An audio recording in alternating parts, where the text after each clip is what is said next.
कोविड-19 से संक्रमित अधिकांश लोग ठीक हो जाते हैं, लेकिन यह कभी कभी गंभीर बीमारी और कुछ मामलों में मौत का कारण बन सकता है। कोविड-19 से लड़ने के लिए टीके हमारे शरीर की प्राकृतिक सुरक्षा को बनाए रखने में मदद कर सकते हैं। कोविड-19 एक वायरस से होने वाला संक्रमण है।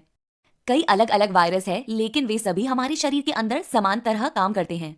एक बार जब कोई व्यक्ति संक्रमित हो जाता है तो वायरस खुद की प्रतिक्रिया बनाने के लिए हमारे शरीर के अंदर कोशिकाओं पर हावी हो जाता है। यही हमें बीमार बनाता है। हमारा शरीर वायरस से लड़ने के लिए विशेष कोशिकाएं बनाकर प्रतिक्रिया दिखाता है। ये विशेष कोशिकाएं वायरस को पहचानना सीखती हैं और याद रखती हैं कि भविष्य में फिर मिलने पर इससे कैसे लड़ा जाना चाहिए।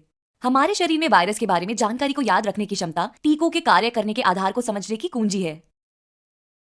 क्योंकि कोविड-19 एक नई बीमारी है, इसीलिए हमारे शरीर के पास इसे समझने या लड़ने की स्मृति या जानकारी नहीं है।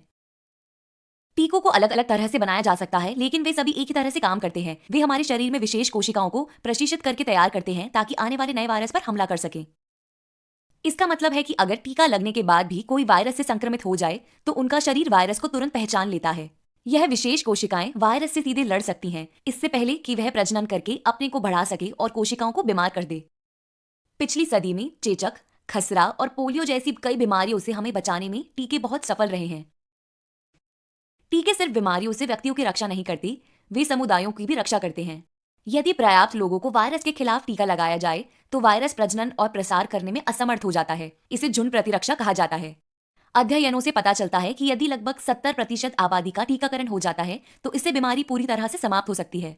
सभी टीकों का पूरी तरह से परीक्षण किया जाता है ताकि यह सुनिश्चित किया जा सके कि उपयोग से पहले वे सुरक्षित और प्रभावी हैं। कोविड-19 टीकों पर भी यही प्रक्रिया लागू होती है।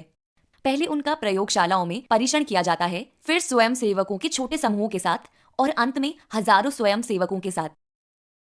केवल इसके बाद डॉक्टर सभी को टीका लगा सकते हैं। टीके की सुरक्षितता और प्रभाविता को सुनिश्चित करने के लिए वैज्ञानिक टीके पर निगरानी रखना जारी रखते हैं।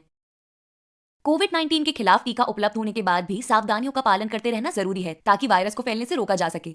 अपने हाथों को साबुन एवं पानी से कम 20 सेकंड के लिए धोएं। कम से कम 2 मीटर की शारीरिक दूरी बनाकर रखें और सार्वजनिक जगहों पर फेस मास्क पहनें।